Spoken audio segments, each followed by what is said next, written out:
If you haven't figured it out yet, I'm a total and complete grammar nerd. I love looking at the way a writer structures his or her work, and I hope you take those skills with you as well. That you're able to look at how a writer has presented their arguments on the page, how they represent that through words and through punctuation and through syntax or word order, and then you begin to think about those skills when you begin to write as well. Think rhetorically as if you're writing to someone on the other side of the page. So when you are rhetorically analyzing a piece, you have to think about bringing the reader into your argument. Remember the first question on the If It Were Done monologue? I asked you to analyze how Shakespeare uses the word done 3 times in the same sentence.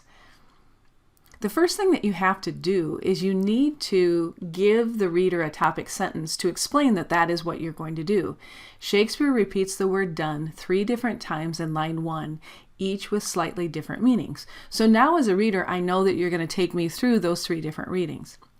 In the first phrase, if it were done, done refers to it, and it is the assassination of the king. The conjunction if sets up the conditional clause and implies that Macbeth has not made up his mind. Now, remember, a clause is a group of words that has both a subject and a verb. And so a conditional clause is conditional upon other clauses in the sentence. So let's look at those other clauses. Then he shifts from if it were done to when it 'tis done, and he begins to consider the act. Finally, he places a condition for the act. Then 'twere well it were done quickly. Okay, and we have that conjunction then. It's giving us a time. If it were done, then 'twere well it were done quickly. And it implies that he's thinking about the act, that he is opening his mind to now consider killing Duncan.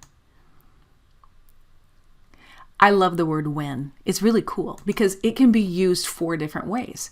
It's usually an adverb telling when something happened. When will you get my papers graded?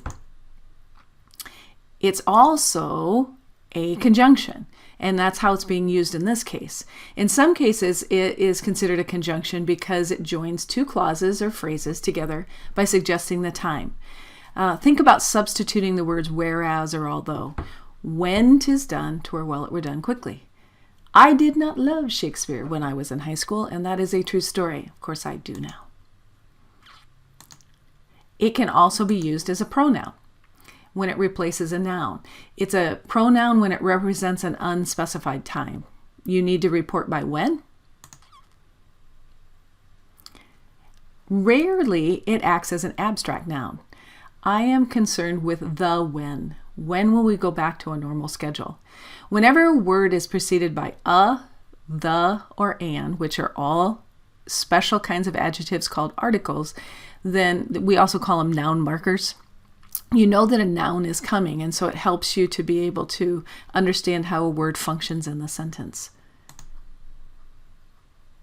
All right, I know I've officially crossed into nerdland, but I love grammar. So think about studying those conjunctions. Look at your coordinating conjunctions. Look at your conditional conjunctions. Look at your subordinating conjunctions.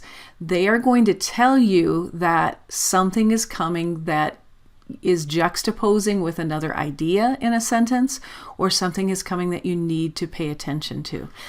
Because whenever you see a therefore, you need to stop and see what it's there for.